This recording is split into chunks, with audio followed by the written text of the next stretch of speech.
Coucou à tous. On arrive vers le 13 janvier où on va voir la pleine lune du loup. C'est pour ça que je vous ai sorti des jeux avec le loup. Je trouve hyper intéressante cette pleine lune parce qu'en fait, elle amorce un cycle à cheval sur Imbolc qui est le 1er et 2 février parce qu'en fait, la prochaine pleine lune sera le 12 février. C'est une période où traditionnellement, on fait le tri entre les graines qui sont encore bonnes et celles qui sont plus bonnes, et qu'on commence à réfléchir à ces plantations, à comment on va organiser ces planches de culture et tout ça au potager, et puis aussi dans ces champs. Et donc c'est une période qui est très reliée à l'espoir, c'est-à-dire à ce qu'on espère récolter, ce qu'on espère voir bien pousser. Et c'est une période où traditionnellement, c'est une fête où traditionnellement, on met des rubans dans les arbres avec les souhaits que l'on fait pour la nouvelle année, des souhaits qui englobent bien sûr tout l'émotionnel, le travail, de voir arriver certaines choses dans sa vie et tout ça. J'ai trouvé hyper intéressant cette énergie d'espoir qui commence à se mettre en place, qu'on commence peut-être à ressentir, à réfléchir, en lien avec le loup. Parce que le loup, c'est un animal, maintenant qu'on reconnaît comme un animal de sagesse et tout ça, mais c'est un animal qui a été énormément chassé. C'est un animal qu'on n'entend plus du tout dans nos campagnes. Alors qu'à une certaine époque, justement, le froid se faisant de plus en plus intense, normalement, janvier, février, c'est les mois les plus froids, on craignait d'autant plus pour ses troupeaux, de sortir de sa maison et tout ça, parce que peut-être que des fois, quand vraiment le loup ne trouvait rien à manger, il attaquait les plus faibles et les plus démunis d'entre nous et aussi des troupeaux. Et donc le loup est un animal qui a été très très chassé. Et moi, je sais pas pourquoi, j'ai fait un tirage dessus, ça m'a fait penser à la piste des larmes. Je sais pas si vous connaissez ce que c'est, la piste des larmes, chez les Amérindiens. C'était cette longue fuite qu'ont fait les Amérindiens à travers les montagnes rocheuses, au cœur de l'hiver, où beaucoup d'entre eux sont morts. Et ça m'a ramené à cette notion d'espoir. C'est-à-dire, l'espoir quand on est en fuite, l'espoir quand on n'a plus aucune solution, n'est pas forcément aussi positif, n'est pas aussi source automatiquement de réussite que ce que l'on peut croire de nos jours. De nos jours, formuler des espoirs, c'est formuler des envies, finalement. Le plus souvent, ça ressemble un peu à je valide ou pas mon panier Amazon. Alors que il y a eu des périodes, et puis certainement pour des gens aussi qui vivent des choses très difficiles, même actuellement, hein, quand on a l'espoir d'avoir un enfant et qu'on n'arrive pas à en avoir, quand on a l'espoir de trouver un travail et que ça devient vraiment une condition de survie, l'espoir devient la seule chose qui arrive à nous tenir debout, en fait. Et je trouve que c'est un mot qui est peut-être un peu trop vidé de son contenu, vidé de son sens. Et je pense que à travers le loup, on peut honorer aussi tous ceux qui ont eu de l'espoir et pour qui ça n'a pas fonctionné. Alors, c'est pas pour se déprimer que je dis ça. Hein. C'est pour y trouver de la force, pour y puiser des énergies, des solutions, des prises de compréhension. Je pense que l'espoir, la prière, ce moment où on est en train d'implorer l'univers, de nous donner la solution, de nous apporter quelque chose vraiment qu'on appelle de toute son âme, c'est peut-être quelque chose qui nous relie encore plus fort aux ancêtres. Et je trouve que le loup est un animal qui nous relie aussi très très fort à nos ancêtres, ici en Europe, à travers la peur du loup qu'il y a eu pendant très longtemps, à travers les contes, les mythes qu'on a eus autour du loup, et puis parce que finalement, le loup a toujours été cet étrange familier. C'est-à-dire que il nous paraît si lointain dans ses instincts, dans ses fonctionnements et tout. Et pourtant, on les a jamais... C'est un des animaux qu'on a le plus rapproché de nous. Déjà, on l'a domestiqué, on en a fait un chien au fur et à mesure. Et puis on y voit des notions de fidélité à vie dans leur couple, que ça soit vrai ou pas, de leadership, des valeurs d'honneur au niveau de comment le chef et les plus forts gèrent leur groupe et tout ça. Le loup, finalement, c'est un peu un animal avec lequel on s'est construit en miroir. Et encore une fois, je trouve que ça nous ramène à nos ancêtres. Alors, ce que je vais vous proposer, c'est un tirage en choisissant le jeu qui vous parle le plus de ces 3 jeux sur le loup, pour regarder ce que vos ancêtres auront à vous dire sur une notion que représente le loup. Peut-être l'espoir, peut-être le leadership, peut-être le fait d'avoir de la ténacité et d'avancer et d'aller vers de nouveaux territoires quand ceux dans lesquels on se trouve ne sont plus bons pour soi. Voilà, on verra bien, mais à travers le loup, on va essayer d'avoir un message de vos racines, de vos ancêtres, pour vous aider justement en cette période qui approche de plantation des fruitiers pour qu'ils poussent bien, c'est cette période-là, pour faire des belles racines, pour pousser haut. Pour pousser haut, on a besoin de belles racines, des racines fortes. Voilà, c'était un peu décousu, j'espère que vous comprenez mon propos, que vous comprenez où je veux en arriver.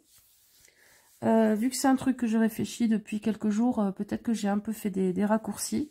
On en discute dans les commentaires si vous avez envie, s'il y a des choses que vous voulez approfondir, ou que vous voulez vous développer et enrichir. Je vous enjoins à nous enrichir. Vous êtes tous pleins de richesses pour moi et pour les autres. Le tirage, le temps que vous réfléchissiez, on va le faire avec The Tarot of the Kingdom, qui est comme ceci. Je vous montre ces images. On a par exemple le pendu qui est une baleine. Le fou qui est un petit ours ou un petit renard. Je crois que c'est un petit ours dans l'histoire, mais moi je trouve que ça ressemble à un petit renard. L'as de terre, la tempérance. Ah, le page de terre. Regardez, on a un loup. Justement. Voilà. C'est un très beau jeu. Il y a des phénix. Il y a plein de choses super chouettes. Faites vos choix, les amis. Et on est parti pour voir le message de vos ancêtres. Lié justement à pousser haut, pousser fort. Vous nourrir de leurs espoirs. Tout un programme. Hein. Allez, on y va. Allez, groupe 1, vous avez choisi ce loup qui nous dit « J'embrasse ma nature sauvage et je prends soin de mon territoire. » Peut-être un travail avec le territoire. C'est peut-être ça qui vous a appelé. Ou peut-être son côté un peu tribal, un peu nordique. Presque inuit. Je sais pas pourquoi, je lui vois presque des côtés inuits. Allez. Alors, en premier, on a le 10 de terre.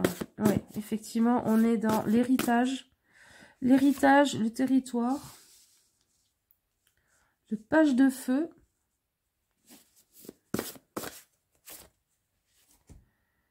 Et le 9 d'eau. C'est hyper intéressant parce qu'on a cette notion de, dans vos héritages, justement, avec ce 10 de terre, tu trouves de quoi faire brûler ton feu intérieur, aller vers tes passions, avancer vers de nouvelles choses qui peuvent te nourrir. Tu vas trouver, en fait, vous voyez, je vais vous expliquer comment je le vois. Dans l'arbre familial, dans ce que représente l'arbre familial, tu vas trouver du petit bois, des branches mortes, pour pouvoir alimenter ton feu et aller encore plus loin. Et en même temps, ce feu-là, il est en dessous de ses pieds, à ce page. Et on vous dit, on vous enjoint à plonger loin vos racines dans vos héritages pour pouvoir brûler haut et fort. Et regardez, là, ça fait comme des fruits, toutes ces étoiles. Et on vous dit, pour ça, il faut que tu arrives à accepter, à dépasser ce qui a pu te blesser. Que tu arrives à dépasser. C'est un peu comme si on vous disait, cet arbre-là de ton histoire, de tes ancêtres, ne le vois pas sous le prisme des histoires familiales, des tensions familiales. On se met un peu en juge en disant telle personne était gentille, telle personne était méchante et tout. Éloignez-vous un petit peu de tout ça. Regardez l'arbre d'un peu plus loin. Regardez sa silhouette au lieu de vous concentrer sur chacune de ses branches en disant celle-là elle est pourrie, celle-là elle n'est pas pourrie. Regardez juste sa silhouette et comprenez ce que dessine cet arbre en entier et ce que vous pouvez vous en retirer. Parce que finalement, vous êtes l'héritier de tout l'arbre, de toutes les branches. Ça veut dire, sur un plan pratico-pratique, t'inquiète pas, les gens qui ont été bons ou pas bons, ils ont été jugés et ils seront jugés déjà par eux-mêmes quand ils passeront de l'autre côté, ce qui n'est pas évident, par leur âme. Et puis ça se retraduira en dette karmique, en choses comme ça et tout. Ça ne relève pas de toi. Par contre, ce qui relève de toi, c'est qu'est-ce que tu vas en faire. Vous avez des ancêtres primordiaux dans cette histoire. Vous voyez, il y a la lune et le soleil. Vous êtes le fruit là. Inspirez-vous de ça, reliez-vous à ça au-delà de ce que chacune des branches vous raconte. Ouais. Construis ta réussite. Construis ta réussite et ta victoire en utilisant le bois de cet arbre. Hop là. Voyez, le bois familial, c'est le bois avec lequel vous construisez votre barque pour avancer, pour aller vers la victoire, avec ce 6 de feu.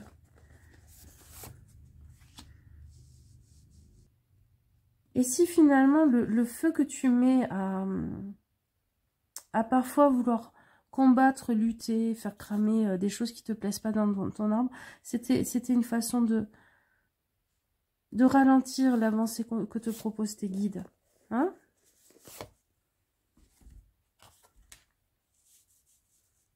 Ouais. Récoltez tous les fruits que vous avez dans cet arbre pour pouvoir construire votre avancée, pour pouvoir aller vers ce qui vous fera du bien, ce qui vous mènera vers vos buts, vers vos projets, au lieu d'être dans la récrimination. Qu'est-ce qu'on a? Le papillon. Bah ouais, transformer. Transformer les choses. J'accepte la métamorphose et je me déleste de tout attachement. Oui, parce que ce qui blesse finalement, ce qui blesse dans les histoires compliquées, dans les gens qui n'ont pas été bons dans nos vies et compagnie, bah déjà il y a tout ce qu'ils nous ont fait subir, mais ça veut dire qu'on est encore quelque part dans notre psyché, coincé dans l'époque où on nous a fait du mal, et puis il y a le fait de ne pas arriver à lâcher, à dépasser ces choses-là, à aller... Vous savez, c'est comme lâcher la main de sa maman pour aller attraper la main de la maîtresse. La main de votre maman, c'est ce que vous n'avez pas envie de trahir dans cette histoire familiale. C'est-à-dire vous, vos douleurs, les choses que vous n'avez pas envie de renier parce que vous avanceriez vers autre chose. Et la maîtresse, c'est votre avenir, c'est vos projets. C'est les choses que vous voudriez mettre en place. Et en fait, pour avancer vers les choses que vous voudriez mettre en place, il va falloir vous dire que vous ne trahirez pas la personne que vous avez été, les personnes qui ont été peut-être blessées ou trahies ou abîmées aussi dans votre famille. S'autoriser à être heureux, ça n'est pas trahir les personnes qui ont été malheureuses. Vous voyez ce que je veux dire? On va voir un dernier conseil.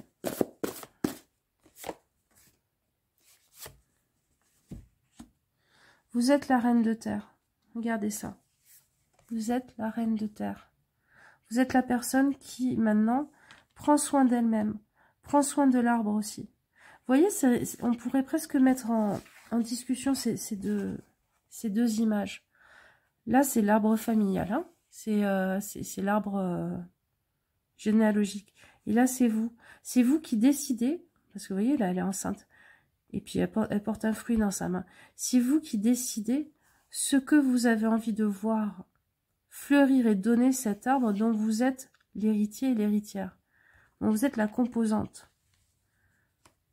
Vous pouvez prendre toute la place dans cet arbre généalogique, dans votre âme, dans votre cœur, et dire, ok, moi, je vais utiliser tout ça pour aller vers les projets qui me plaisent en construisant mon bateau. Construire le bateau, là, pour aller vers vos projets, c'est décider que toutes les composantes qui vous sont nécessaires dans votre arbre généalogique, vous allez les trouver pour aller vers vos projets. Vous avez tout. Vous avez tous les outils hein, avec le magicien. C'est pas facile, mais en fait, on vous enjoint à un deuil émotionnel qui n'est pas un au revoir, qui n'est pas une négation, mais on vous dit, tu n'oublieras pas ceux qui ont souffert, toi y compris, mais autorise-toi à utiliser les ressources de ton arbre généalogique, de ton histoire, de ta famille, pour pomper ce qu'il te faut dans les ressources et les matières depuis l'aube des temps, pour construire ton projet et voir fleurir enfin ce que tu veux. Petit mot de la fin. Le dauphin. J'accueille les expériences avec joie et je savoure les bonheurs simples de la vie. C'est ça. Il y a aussi le fait que finalement, cet arbre, vous savez, il va être teinté de la sève que vous allez pomper, vous, maintenant.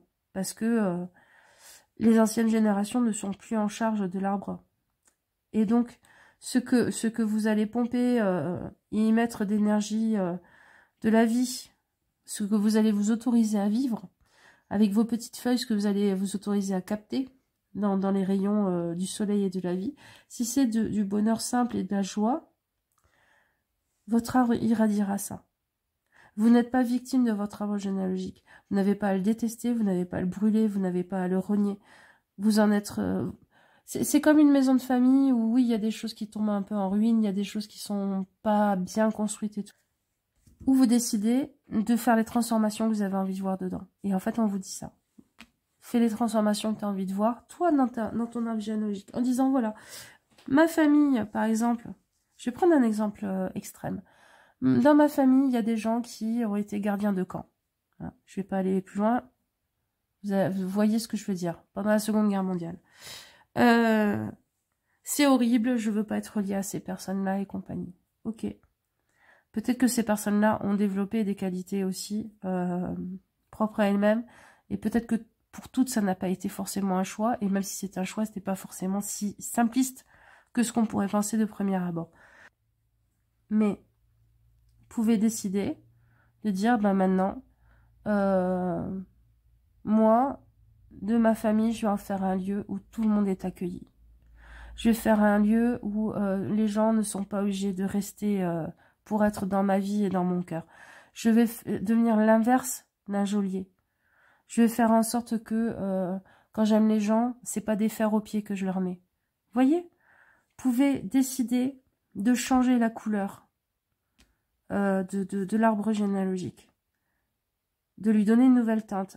C'est pas le trahir ni le changer du tout au tout, hein, mais c'est dire, il y a eu cette expérience-là dans l'arbre, on va la transformer en ça, parce qu'on l'a expérimenté, cette première chose. La famille l'a expérimenté, c'est dans mon sang, quelque part. Donc, on va expérimenter quelque chose qui est peut-être l'inverse, qui est peut-être complémentaire, mais qui vous ira mieux, et sera fécond, qui sera fécond pour vos projets. Ne stérilisez pas le sol de vos lignées, de vos ancêtres, de votre famille. Voilà les amis, j'espère que ce tirage vous apportera des réponses, des idées, matière à réflexion en tout cas. Je vous fais des gros bisous et je vous dis à bientôt. Ciao ciao. Groupe 2, vous avez choisi le loup des cartes médecine, qui est un jeu que j'ai depuis que j'ai 15 ans. Je vais vous lire son petit poème. Loup, maître éclaireur, chien lune de mon âme, par ton hurlement, par ton chant, tu m'enseignes le vrai savoir. C'est beau ça. Le vrai savoir par le chant. Dépisteur et initiateur des idées nouvelles. Il revient au clan pour partager ses trouvailles et enseigner la médecine qui lui est propre. Monogame, naninana, ok. On a tout plein de choses dedans. Chercher des lieux où l'isolement permettra à votre maître intérieur de se manifester. Ok. Vous êtes dans l'énergie de l'ermite, en fait. De l'ermite, mais qui est un pape, un hiérophante qui part de la tribu pour méditer, pour faire une expérience, peut-être pour faire un chemin initiatique tout seul, et qui va revenir à la tribu pour l'initier. Ok, allez, on a le loup. Et on regardera d'autres animaux pour vous accompagner au fur et à mesure. Qu'est-ce que le tarot nous dit en premier. Qu'est-ce que vos ancêtres veulent vous dire à travers ce loup? Travaillez sur les manques. Les choses qui vous manquent, les choses qui vous blessent, qui n'arrivent pas à naître de l'arbre. Alors peut-être dans votre ventre, peut-être que certains d'entre vous souhaitent des enfants et n'y arrivent pas, c'est possible. Peut-être aussi qu'il y a des choses où vous ne comprenez pas pourquoi, de manière plus globale, pourquoi ça n'arrive pas à prendre racine, pourquoi vous n'arrivez pas à faire entrer dans votre monde ou à faire germer dans votre vie des choses, alors que vous avez le sentiment d'avoir tout fait pour, mais il manque un ingrédient, mais vous ne savez pas quoi. Ok, ça nous parle de ça. Alors, c'est quoi cet ingrédient? Alors, c'est peut-être un amour sincère qui vous manque. Quelqu'un qui soit doux, qui soit pur, qui soit... oui, pur et vierge émotionnellement. Peut-être aussi que je sais pourquoi je vous dis vierge, parce que j'ai l'impression que certains d'entre vous, à chaque fois, vous tombez sur des gens qui ont des histoires compliquées, qui sont tellement blessés par la vie que vous les soignez ou que vous leur enseignez des choses, parce que vous êtes des maîtres enseigneurs. Et en fait, vous avez juste envie de rencontrer quelqu'un qui soit une page blanche, et pas qui soit un exercice à finir et à aider à finir à la personne. Qu'est-ce qu'on nous donne d'autre? Les ressources de vos ancêtres. Qu'est-ce qu'on a? Le 6 d'air. Ah, vous ne le voyez pas. Le 6 d'air. La victoire est possible, mais il va falloir peut-être viser plus haut. C'est ce que me dit cette carte. Ce que me disent vos ancêtres. Vise plus haut. Vise plus haut. En te faisant passer en priorité. Alors, c'est pas en étant égoïste, mais en faisant passer en priorité votre bien-être, vos buts, vos envies. Vous savez, là, on a un arbre de Noël. Regardez, là, on a un arbre de Noël. Là, on a deux petits personnages. Et en fait, l'arbre de Noël, ça doit être vous, qui illumine, qui est plein de bougies et compagnie. Mais derrière, il y a tous ces arbres qui peuvent être jaloux, qui peuvent vouloir profiter de cette lumière. Et en fait, il faut arriver à faire les choses pour vous, à rayonner pour vous, à être dans l'amour pour vous.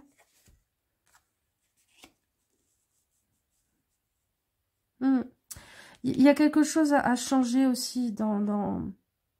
Alors, je ne pense pas que vous le faites consciemment, attention. Je pense que ce loup est en train de vous dire, trop souvent, tu te prends pour la biche, en oubliant que toi aussi, tu as des crocs et des canines et que tu peux être le tigre. Donc, c'est pas que... c'est pas que vous êtes une victime et compagnie, mais peut-être que des fois, vous vous autorisez pas à sortir les crocs en vous disant oui, mais c'est pas gentil ou c'est pas bien, et je sais qu'au niveau énergétique, c'est pas cool, au niveau karmique, c'est pas cool et tout. On vous dit, bah si, des fois, un coup de dent permet de faire tourner la roue et que vous ne soyez plus dans la posture toujours de cette biche qui se fait dévorer. J'espère que ça... Vous voyez ce que je veux dire? Au sens pratique, au sens pratico-pratique, si quelqu'un est en train de rompre avec vous, qui vous fait du mal et compagnie, qui vous dit des trucs qui vous font pas du bien, vous avez le droit de lui balancer dans la tête aussi ces 4 vérités. Vous n'êtes pas obligé d'être la personne qui subit. Vous avez le droit à un moment donné de montrer les crocs, de montrer que vous aussi vous avez des crocs. Et vous voyez, le loup, il le fait avec intelligence. Il le fait... Les loups ont une façon de chasser qui est très particulière. Déjà, ils chassent en meute, ils ne chassent pas tout seuls. Et ils vont encercler la proie. Et en fait, je pense que c'est ça qu'on vous dit aussi avec la roue de fortune, qui est un cercle. Ne le fais pas frontalement. Mais à un moment donné, coincer la personne, par exemple, qui vous embête avec des dossiers au boulot et compagnie, et lui faire un grand sourire au moment où elle se rend compte qu'elle est coincée, sans aller jusqu'à la menace, sans aller jusqu'au passage à l'acte, ça vous redonne la main sur les choses. Parce que le loup, il se renseigne, le loup, il observe, le loup, il note les détails. Il sait marcher sans faire de bruit. Il arrive même à avoir une intelligence sur le fait qu'on n'arrive pas à détecter ses traces dans la neige. Il y a une intelligence de certains loups quand ils se déplacent, hein, sur les crêtes et tout. Qu'est-ce qu'on nous donne? Ah, une carte que j'ai faite moi. La ronce. Alors, la ronce, c'est une carte que j'ai faite un jour où j'étais en train de méditer sur une ronce. Et il y avait, vous voyez, cette branche morte, il y avait cette petite feuille là, et puis là, il y avait le pied de ronce principal. Et en gros, c'était « laisse mourir ce qui n'est plus ». Et pour pouvoir nourrir ce qui est en train d'éclore. C'est-à-dire cette branche-là qui est morte, que vous faites vivre sous respirateur. Stop, on lâche, on coupe, on passe à autre chose. Et on nourrit cette petite pousse qui est en train de naître. Ok? Donc, je sais pas, l'ex que vous idéalisez qui est devenu votre chimère, on laisse tomber. Et la personne gentille avec qui vous avez commencé à échanger 2-3 SMS et vous savez pas où ça va aller, peut-être nourrir ça. Pareil, vous transposez sur d'autres situations. Le boulot, le collègue qui était sympa, avec qui vous étiez meilleur ami et compagnie, et avec qui ça s'est pas bien passé. On lâche l'affaire. On n'essaye pas d'arranger les choses, de comprendre, de nani nana. Non. Par contre, le petit stagiaire ou le petit nouveau dans l'équipe qui est super sympa, eh ben, on va boire des cafés avec cette personne et on va manger avec elle à midi. Vous voyez?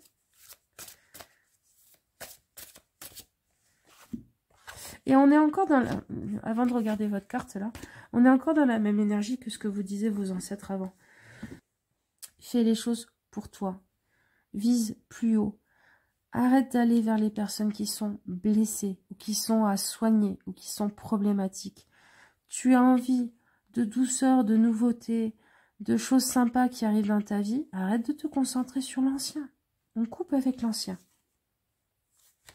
Et le tatou. Eh ben, ça va tellement bien, le tatou. Nickel, avec la roue de fortune et tout.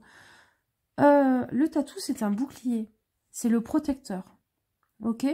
C'est celui qui dit, je suis pas l'animal le plus agressif de la savane. Loin de là.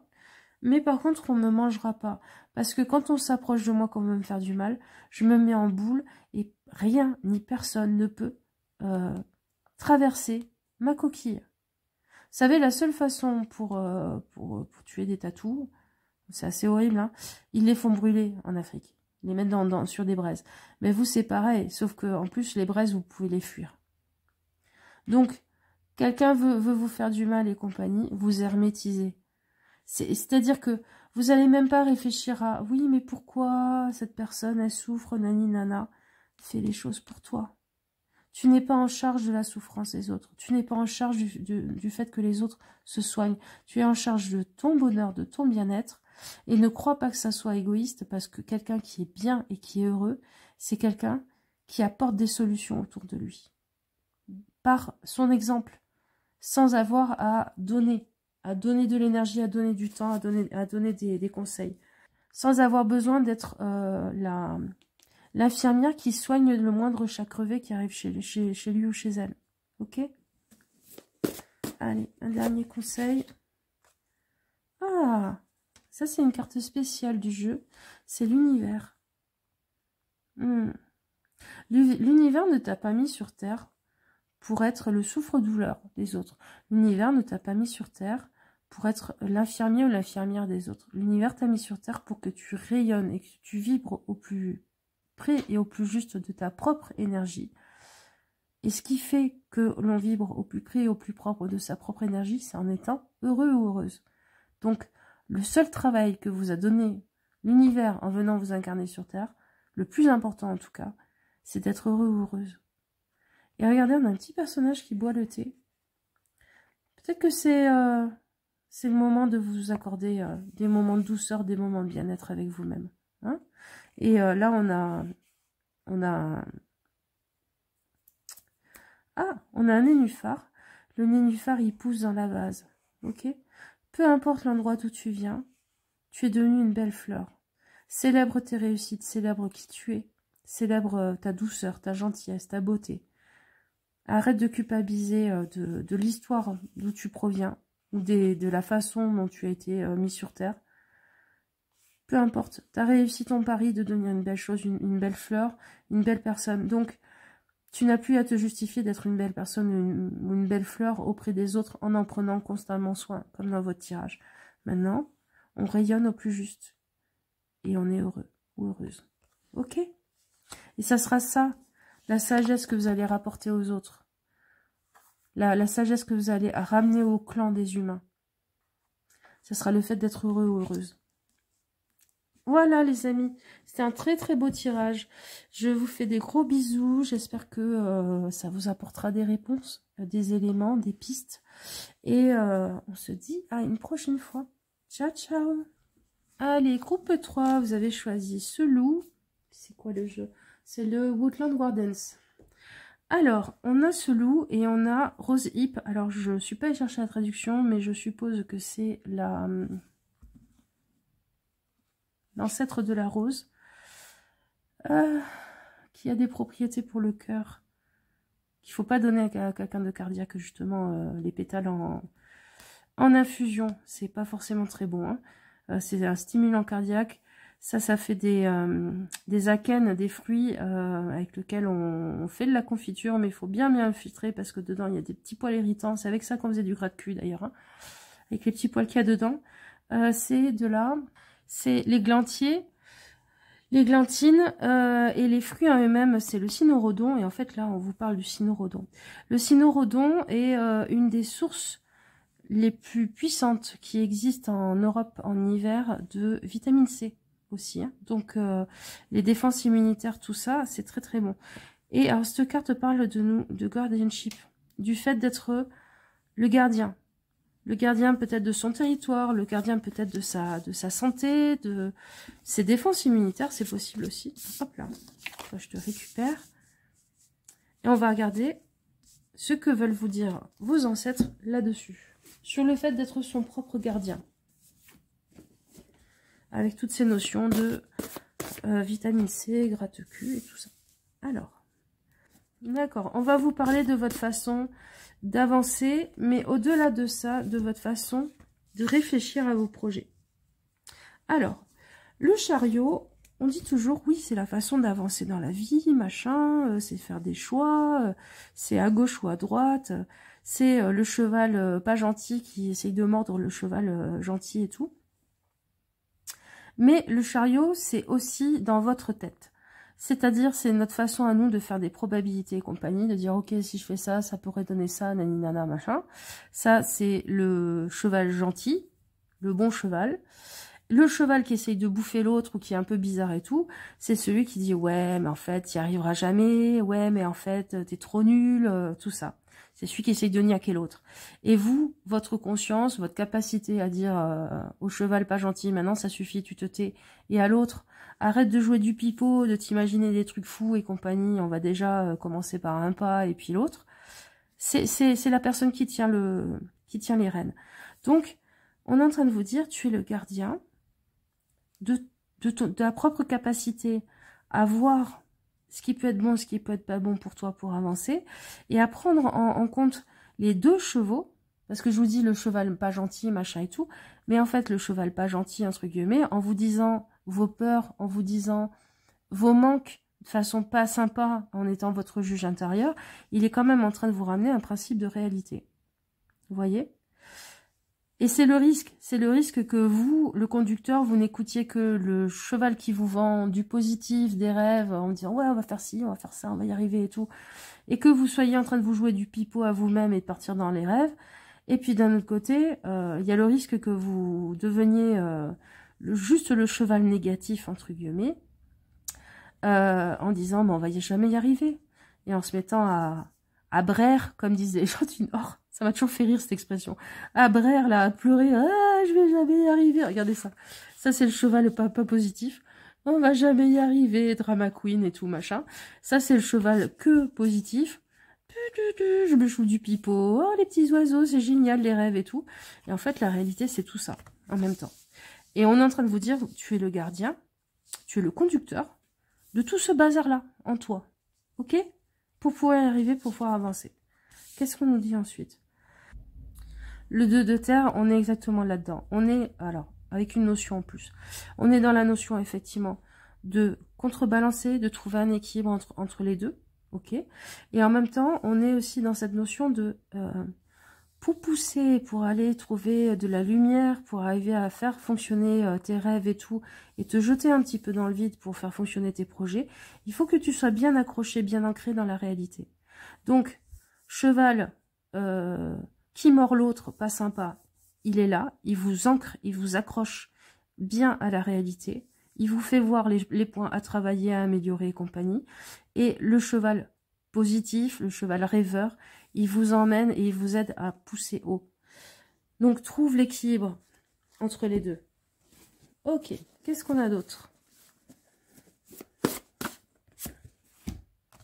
Ah, et tu seras victorieux ou victorieuse en plus.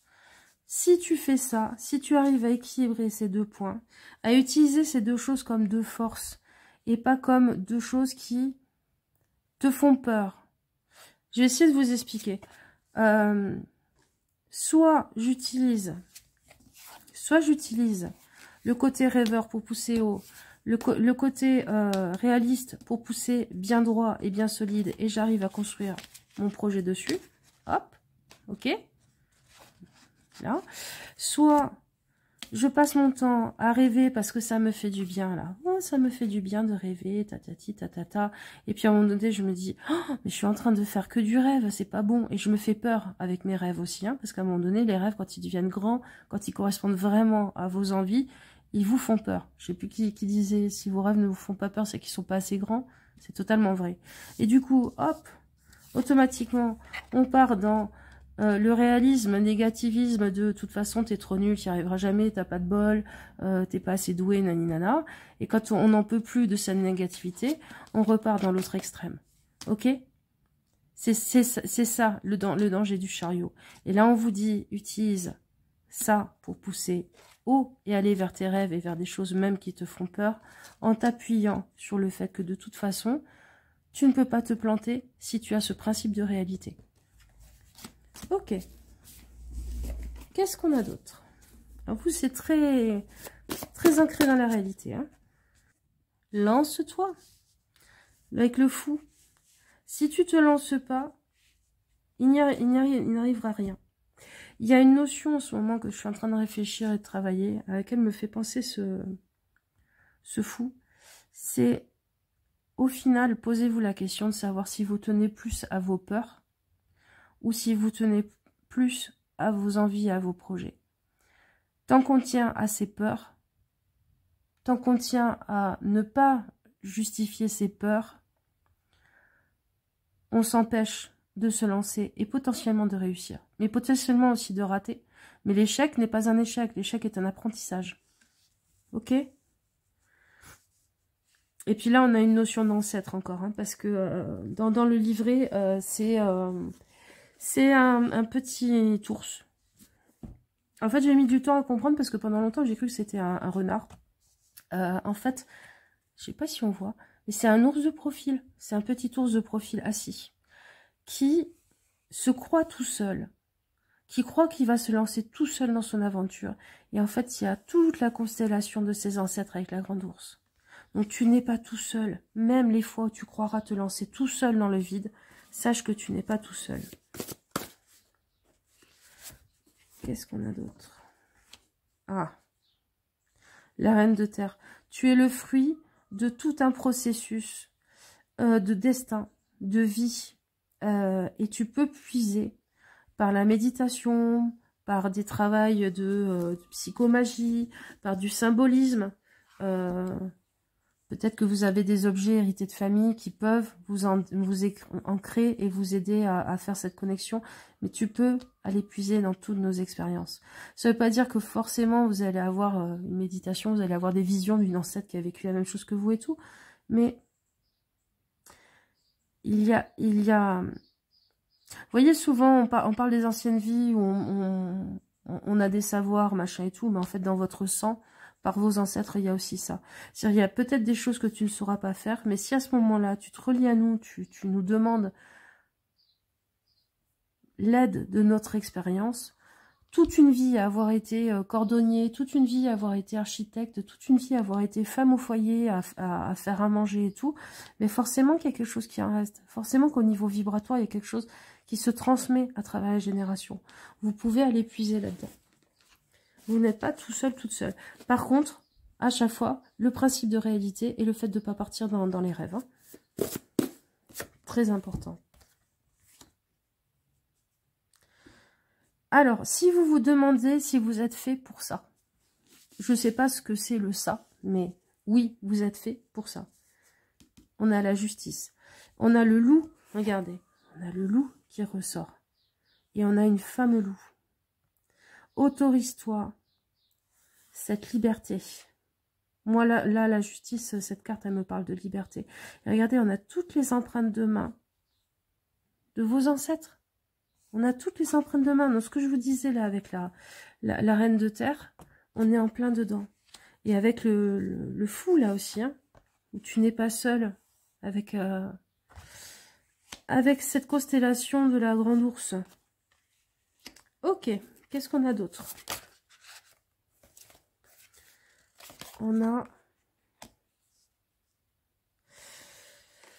le daim et l'avoine.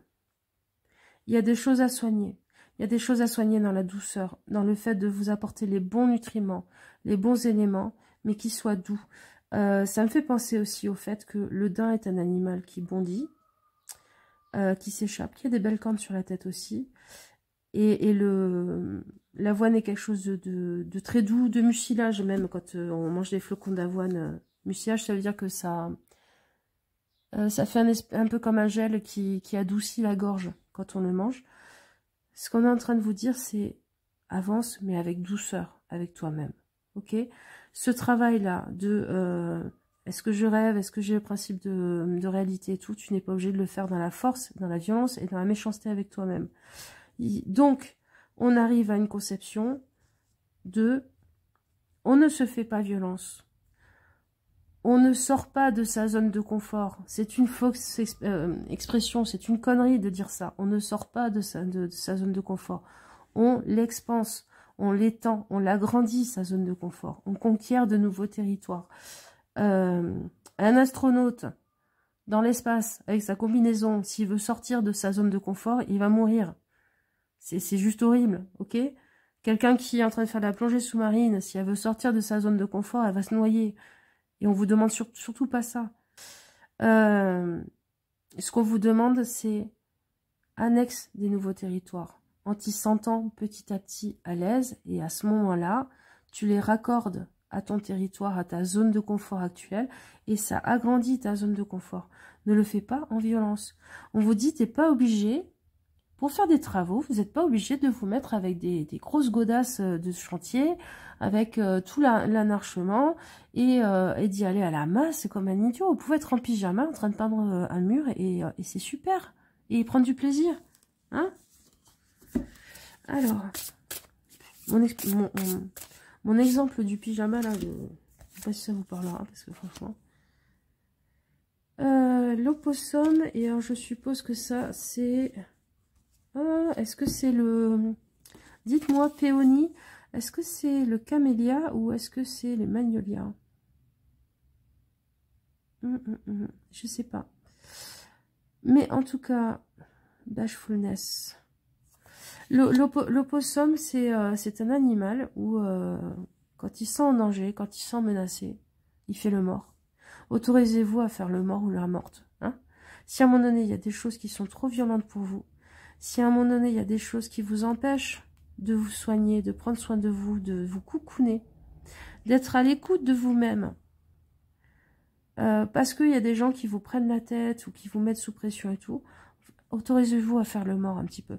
Alors, ça ne veut pas dire que votre patron vous répondez plus au téléphone et tout, mais ça veut dire que vous temporisez. Voilà. Si vous répondez dans 1 heure ou 2, en vous ayant donné la capacité de trouver comment être votre propre gardien, comment poser des limites, comment ne pas être touché et impacté, eh bien ça va très bien, c'est nickel.